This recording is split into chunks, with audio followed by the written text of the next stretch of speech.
하나님 말씀은 요한복음 19장 38절부터 42절까지 그리고 로마서 8장 28절 함께 보도록 하겠습니다. 요한복음 19장 38절부터 42절까지 저 여러분들이 한 절씩 교독하겠습니다. 제가 38절 읽습니다. 아리마대 사람 요셉은 예수의 제자이나 유대인들이 두려워 그것을 숨기더니 2일 후에 빌라도에게 예수의 시체를 가져가기를 구하매 빌라도가 허락하는지라 이에 가서 예수의 시체를 가져가니라. 일찍이 예수께 밤에 찾아왔던 니고데모도 몰약과 침향 섞은 것을 100리트라쯤 가지고 온지라. 이에 예수의 시체를 가져다가 유대인의 장례 법대로 그 향품과 함께 세마포로 쌌더라. 예수께서 십자가에 못 박히신 곳에 동산이 있고 동산 안에 아직 사람을 장사한 일이 없는 새 무덤이 있는지라. 함께 읽습니다. 이날은 유대인의 준비일이요 또 무덤이 가까운 고로 예수를 거기 두니라. 우리 로마서 8장 28절 한 목소리로 함께 읽겠습니다.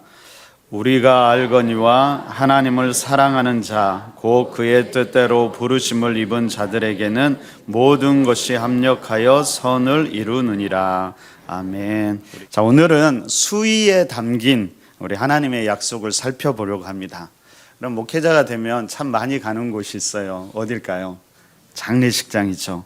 여러분, 장례식장에서 이렇게 보면 장례식 시간 중에서 유족들에게 제일 힘든 시간 중에 하나가 저는 입관외식이라고 생각합니다. 여러분, 입관은 우리의 육신이 흙으로부터 왔기에 흙으로 돌려보낼 준비를 하는 것이지요. 근데 여러분, 이때 고인의 옷을 벗기고 수의로 갈아입힙니다. 그런데 아무리 많이 보아도 수의를 입은 모습은 항상 낯설기만 합니다. 이런 모습은 참 깔끔하지요. 근데 생명이 없다라는 게 참 차갑고 어색하게 느껴지기도 합니다. 여러분, 살아있는 사람 중에서 수의를 좋아하는 사람은 아마 없겠지요. 아마 시험 삼아 입어보고 싶은 사람도 없을 겁니다. 그것에 대해서 이야기를 나누는 것조차도 아마 별로 좋아하지 않을 거라고 생각이 되어집니다. 왜 그럴까요? 왜 우리는 수의를 좋아하지 않을까요? 여러분, 수의는 누군가의 죽음을 떠올리게 하고 그것을 확인시켜주는 물건이기 때문입니다. 어쩌면 이 수의는 우리의 삶에 일어나는 수많은 비극을 상징하기도 합니다. 여러분, 우리는 이 땅을 살아갈 때 누구나 비극을 만나고는 합니다. 그리고 그 비극의 상징을 안고 살아가기도 하지요. 여러분, 이런 상징물들은 우리 마음에 비참했던 날의 아픈 기억으로 자리 잡기도 합니다. 그런데 하나님께서 그런 것들로도 선을 이룰 수 있을까요? 여러분, 우리가 잘 알고 있는 성경 구절, 우리가 방금 읽었던 로마서 8장 28절은 이렇게 이야기하죠. 우리 다시 한번 읽어볼까요? 로마서 8장 28절 함께 한번 읽습니다. 자, 시작.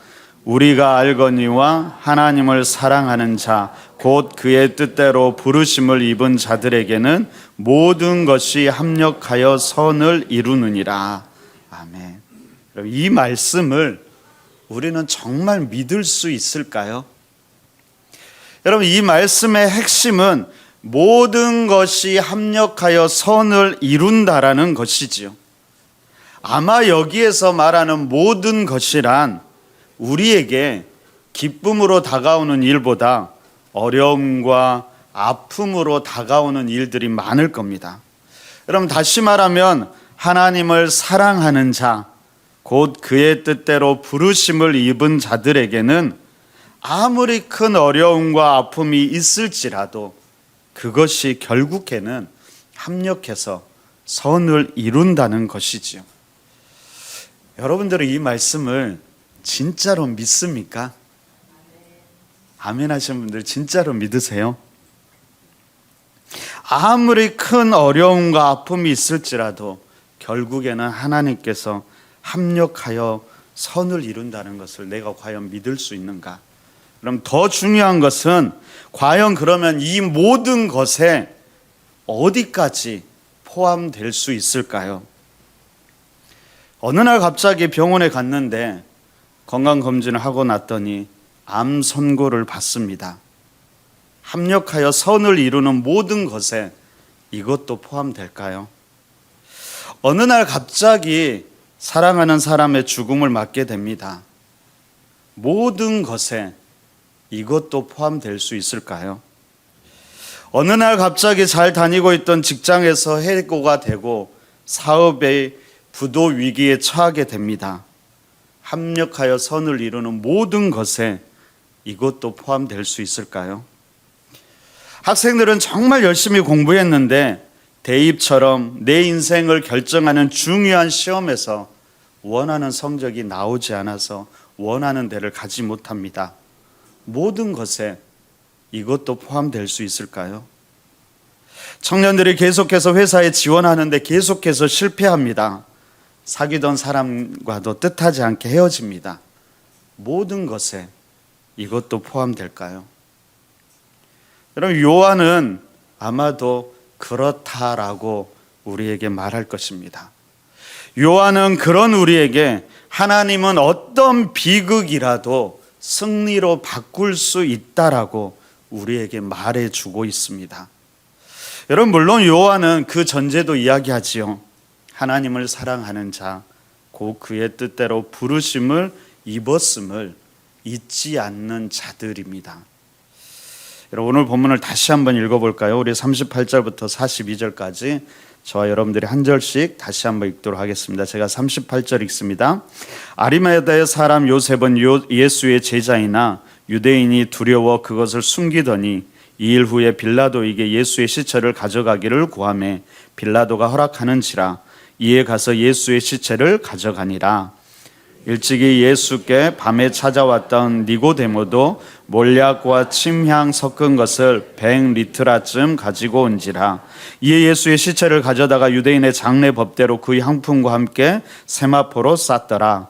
예수께서 십자가에 못 박히신 곳에 동산이 있고 동산 안에 아직 사람을 장사한 일이 없는 새 무덤이 있는지라. 함께 읽습니다. 이날은 유대인의 준비일이요 또 무덤이 가까운 고로 예수를 거기 두니라. 예수님께서 십자가에 죽으셨습니다. 요셉과 니고데모가 예수님의 장례를 진행합니다. 그리스도께서 살아계실 때는 몸을 사리던 그분이 돌아가시자 용기를 냈던 것 같아요. 그들이 예수님의 시신을 거두러 온 것이지요. 빌라도의 허락이 있었고 아리마대가 무덤도 내놓았습니다. 니고데모는 향품과 세마포를 가져왔는데 몰약과 침향 섞은 것을 100근, 대략적으로 한 33kg 정도 된다고 하는데요. 그걸 가져왔다고 합니다. 여러분, 이 정도 양이면 상당히 많은 것인데 보통은 왕의 장례식에 사용될 만큼의 양이라고 합니다. 여러분, 그들이 어떤 마음으로 이 장례를 준비했는지를 알게 되지요. 여러분, 그들은 예수님의 시신을 정성스럽게 세마포로 싸고 새 무덤에 예수님을 장사합니다. 그럼 이것이 그들이 경험한 금요일 밤의 비극이었습니다. 여러분, 예수님은 죽은 몸을 싼 세마포, 그리고 무덤을, 예수님의 시신을 두었던 무덤, 아무리 깨끗하고 새 것이고 좋을지라도 그것은 비극의 상징물이었습니다. 특별히 요한에게 예수님의 죽음은 무엇보다도 큰 비극이었습니다. 그는 3년 전에 직업도 내던지고 이 나사렛 목수에게 운명을 걸었지요. 그런 요한은 누구보다 예수님을 사랑하는 사람이었습니다. 지난주까지만 해도, 그러니까 예수님께서 제자들과 함께 예루살렘에 입성할 때만 해도 모든 것이 잘 될 것만 같았지요. 영광의 날이 멀지 않은 듯 보였습니다. 그런데 사태가 이렇게 급박하게 뒤바뀔 줄은 전혀 알지 못했지요. 예수님이 죽어 장사된 이날, 요한은 지금 죽음과 절망의 한복판에 서 있습니다. 여러분, 요한은 이 비극이 일요일의 승리로 변할 것을 지금은 전혀 알지 못했다라는 겁니다. 그래서 우리가 눈여겨보아야 하는 것이 이 토요일에 요한은 무엇을 하고 있었을까입니다. 여러분, 그 죽음의 절망에서 과연 그는 무엇을 하고 있었을까요? 성경은 그때를 말해주고 있지 않습니다. 그래서 그 절망의 토요일, 주님이 무덤에 계실 때 요한이 무엇을 했는지 우리는 잘 모릅니다. 그런데 우리가 아는 것이 있지요. 그것은 일요일이 되었을 때 요한은 거기 있었다라는 거예요. 무덤을 방문했던 막달라 마리아가 요한을 찾으러 갈 만큼 무덤에서 멀지 않은 가까운 곳에서 여전히 요한은 기다리고 있었다라는 겁니다. 여러분, 왜 요한은 떠나지 않았을까요?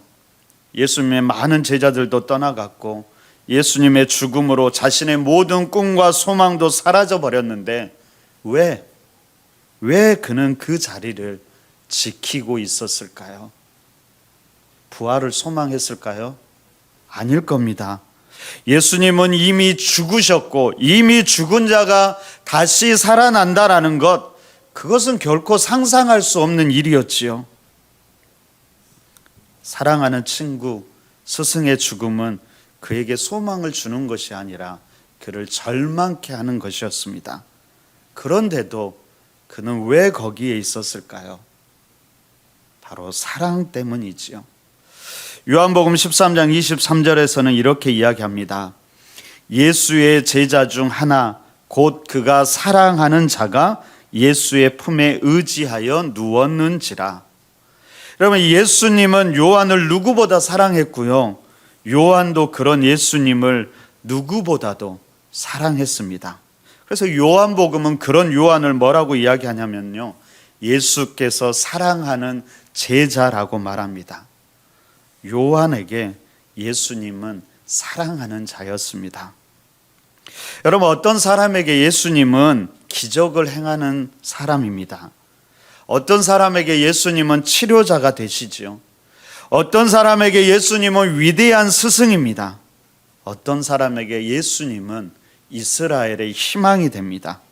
그런데 요한에게는 바로 그분은 그 모든 것이며 그 이상이었다라는 거예요. 바로 요한에게 예수님은 친구였고 사랑하는 주님이었습니다. 그래서 요한은 항상 예수님 곁에 있는 것을 우리는 성경을 통해서 보게 됩니다. 다락방에서도, 겟셋마네 동산에서도, 십자가에 달리실 때도, 그리고 장사를 지낼 때도, 그리고 그 이후에 무덤에 있을 때도 무언가를 얻기 위함이 아니라 사랑했기 때문에 요한은 항상 그 자리에 있었던 것입니다. 여러분, 요한이 예수님을, 그리고 예수님이 가신 길을, 그리고 그의 뜻을 다 이해했을까요? 아닐 겁니다. 여러분, 요한은 예수님을 가신 길을 그러면 기쁘게 받아들였을까요? 그것도 아닐 겁니다. 그러나 요한이 예수님을 떠났을까요? 아니지요. 비록 다 이해하지 못하고 그분이 가신 길을 기쁘게 받아들이지 못했지만 요한은 결코 주님을 떠나지 않았습니다. 바로 주님을 사랑했기 때문이죠. 여러분, 우리는 어떨까요? 우리에게 절망의 토요일이 찾아올 때 우리는 그 자리에서 어떻게 반응할까요? 죽음을 상징하는 수일을 보고 무덤을 볼 때 우리는 그 자리에서 어떻게 할까요? 어제의 비극과 내일의 승리 사이 어딘가에 우리가 서 있을 때 우리는 그때 어떻게 반응할까요? 하나님을 떠날까요? 아니면 여전히 그분 곁에 그대로 남아 있을까요? 요한은 그 토요일에, 그 절망의 토요일에 남아있는 쪽을 택합니다. 그렇게 그 절망의 토요일에 그곳을 지켰기에 일요일에는 놀라운 기적, 약속의 성취를 보게 된 것이지요. 일요일 아침 베드로와 요한이 한 소식을 접했는데 예수님의 시신이 없어졌다라는 겁니다. 처음으로 그 무덤에 갔던 마리아가 예수님의 시신을 누군가가 가져간 줄로 생각한 것이지요. 너무나 당황스럽고 마음이 급하여 즉시 제자들에게 이 사실을 알립니다. 그러자 즉시 두 제자가 무덤으로 달려갑니다. 누구보다 빨리 달려간 그들이 바로 베드로와 요한이었지요. 아마 요한이 달리기를 더 잘했던 것 같아요. 요한이 베드로보다 더 먼저 도착하게 됩니다. 거기에서 그가 본 것이 무엇이었을까요? 그것은 바로 빈 무덤이었고 그곳에 남겨진 세마포였습니다. 한편 머리를 쌌던 수건은 세마포와 함께 놓이지 않고 딴 곳에 원래 있던 모습으로 놓여 있었다라고 요한은 기록하고 있습니다. 핵심이 뭐냐면 원래 있던 모습입니다. 예수님을 쌌던 세마포도 마찬가지입니다. 옛날 번역에서는 이것을 뭐라고 번역하냐면요, 개켜 있다라고 말합니다. 이 개켜 있다라는 말은 원래는 잘 포개어 말려져 있다라는 의미인데요, 여기에서는 그냥 동그랗게 말려져 있는 상태를 이야기합니다. 그러니까 수건으로 머리와 턱을 동여맸던 그 상태 그대로 그것이 있었다라는 것이죠. 어떻게 이럴 수 있을까요? 누군가가 시신을 가져갔다면 수건과 수의에 쌓인 채 그대로 가져갔겠지요. 아니면은 다 풀어 헤쳤을 겁니다. 그런데 단지 몸만 빠져나온 것처럼 수건과 세마포가 그대로 있었다라고 요한은 기록하고 있습니다. 무슨 일이 있었던 걸까요? 바로 그것이 요한이 가진 의문이었습니다. 그런데 바로 다음 구절에서 요한은 자신의 마음을 이렇게 표현합니다. 8절에 보니까 이렇게 이야기해요. 그때야 무덤에 먼저 갔던 그 다른 제자도 들어가 보고 믿었더라. 무덤에 먼저 갔던 그 다른 제자는 요한 자신을 이야기합니다. 요한이 그러니까 놓여있는 수건과 세마포를 보고 믿게 되었다라는 것입니다. 그가 믿은 것이 무엇이었을까요? 바로 예수님께서 부활하시면서 몸이 신비스러운 방법으로 수의와 머리를 감싼 수건으로부터 그대로 빠져나온 것. 다시 말하면 예수님께서 말씀하신 대로 3일 만에 죽은 자 가운데서 살아나심을 믿은 것이지요. 요한은 수의라는 죽음의 옷자락 속에서 생명의 능력을 보았던 것입니다. 우리가 여기에서 잊지 말아야 될 것은 무엇일까요? 그것은 바로 주님께서 수의라는 슬픈 것을 사용해서 소망으로 바꾸신다라는 것이지요. 절망적인 무덤을 생명의 부활의 장소로 바꾸셨다라는 것입니다. 빈 포도주의 항아리를 더 좋은 기쁨의 포도주로 변화시킨 분이 예수님이셨고요. 볼품없는 구유를 생명을 탄생시킨 도구로 변화시키셨습니다. 가장 처절한 사형의 도구였던 십자가를 사랑과 은혜, 생명의 도구로 변화시킵니다. 예수님은 죽음의 상징인 세마포와 무덤을 부활과 생명의 상징으로 변화시키셨던 것입니다. 이런 것들을 변화시킬 수 있다라면 하나님께서는 우리 삶에서도 같은 일을 하실 것입니다. 오늘 우리의 비극의 흔적들을 승리의 도구로 바로 그분이, 우리가 사랑하는 그분이 바꾸실 수 있다라는 것이죠. 맥스 루케이도는 여러분 친구 라파엘 로살레스의 이야기를 우리에게 들려줍니다. 라파엘은 엘살바도르의 목사였는데요, 엘살바도르 게릴라들이 자신들의 활동에 그가 방해가 된다고 해서 그를 살해하려고 합니다. 그래서 그를 자동차 안에 집어넣고서 불을 지르는데요, 거의 목숨을 잃기 전에 라파엘이 겨우 차에서 빠져나오게 됩니다. 그리고 외국으로 망명을 갑니다. 그렇지만 그 기억이 그에게 강한 트라우마로 남게 됩니다. 특히 그때 다쳤던 흉터, 화상을 입은 자리는 결코 그를 놓아주지 않았지요. 거울로 그 흉터를 볼 때마다 자기를 괴롭히던 사람들의 잔혹함, 그리고 그 죽음의 공포가 끊임없이 그에게 몰려왔던 것입니다. 그런 그에게 어느 날 주님께서 다가와 이렇게 말씀하십니다.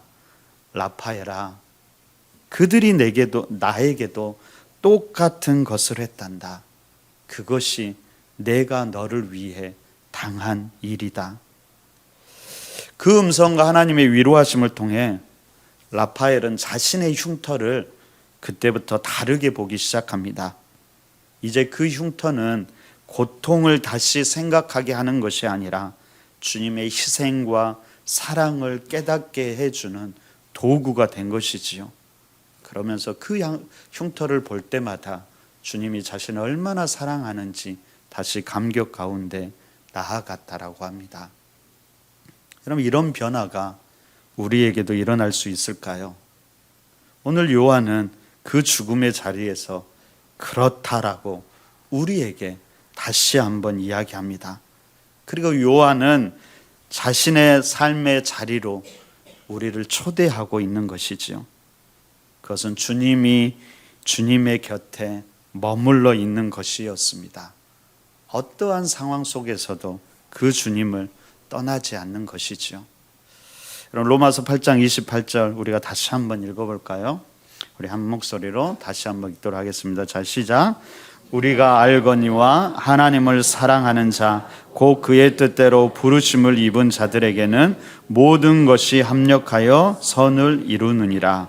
요한은 분명히 모든 것이 합력하여 선을 이룰 것을 믿었습니다.